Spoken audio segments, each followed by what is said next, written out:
Hi folks. We might take it for granted that the way we know particular pieces of classical music has always been basically the same, that they are works with a capital W that stand on their own and that performers recreate these works as close to the composer's intentions as possible. As Carl Dahlhaus writes, the subject matter of music is made up primarily of significant works of music that have outlived the culture of their age. The concept work and not event is the cornerstone of music history. Well, that's where you're wrong, Carl. Carl Dahlhaus. In this video, I'm going to take you through a theory and set of ideas that throws this view of classical music out of the window. I'm going to question the idea of music as a series of works, and even question whether music is really an object at all. Buckle in. Look in my eyes, what do you see? A cult of musicology. The way we describe a piece of music as a work can change depending on context. Whether a particular section or an entire piece or a short extract can count as a work. The crucial idea behind it, however, comes from philosopher Lydia Goehr. In her influential book, The Imaginary Museum of Musical Works, Goehr lays out a view of music history that puts a date on the emergence of our modern-day concept of a musical work around 1800, i.e. the same time as the emergence of our concept of genius, for instance. Goehr argues that before this point, the activity of music mattered more than the object of music. In other words, anyone who attended a concert or an opera, or who performed music together, it mattered more that they were listening to music in the moment together, rather than some version of an object of music. Let's talk about music as an object for a moment. This is what we call the ontology of music. Music is fleeting, it is time-based, unlike most other art, with the exception maybe of dance or theatre. In music, once a performance is over, it's over. You can't hear the notes anymore. With a painting, if you stop looking at it, it's still there for other people to look at. Once the notes in a performance have faded to silence, there's nothing.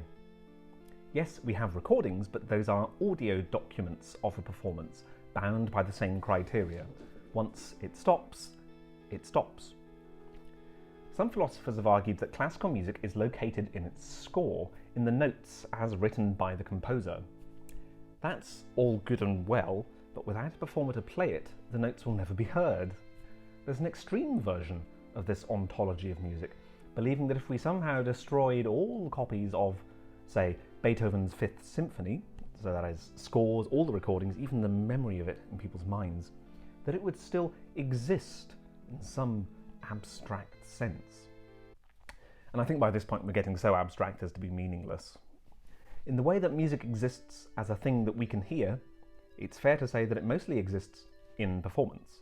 Scores present information that can be translated into performance, but they aren't the music by themselves. Anyway, let's get away from all this. Lydia Goehr's dating of 1800 comes with a controversial statement. J.S. Bach did not intend to write musical works.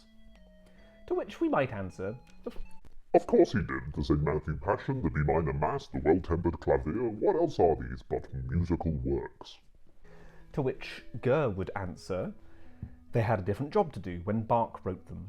As objects, they functioned in different ways. Our modern-day perspective would be unknown for Bach. Bach worked as a cantor, writing lots and lots of church music, pumping out a cantata every week, along with smaller pieces, as well as teaching the choir and lots more besides. His music for worship was mostly performed within church services. He also didn't think of them as isolated, standalone works of art. He recycled lots of chunks from them, reusing a melody here, transposing a section there. For a piece of music to be a work, according to Goehr, it has to be considered a standalone object that can be considered on its own terms. That is, the disinterested contemplation that I mentioned in my video on genius. This object, then the work, is the result of a special kind of activity, of intense, unique creation by a composer. This standalone object is the same every time it is performed. Performances are measured up by how close they come to realizing the ideal version of the work, or the composer's intentions. Maybe more on that in the video soon.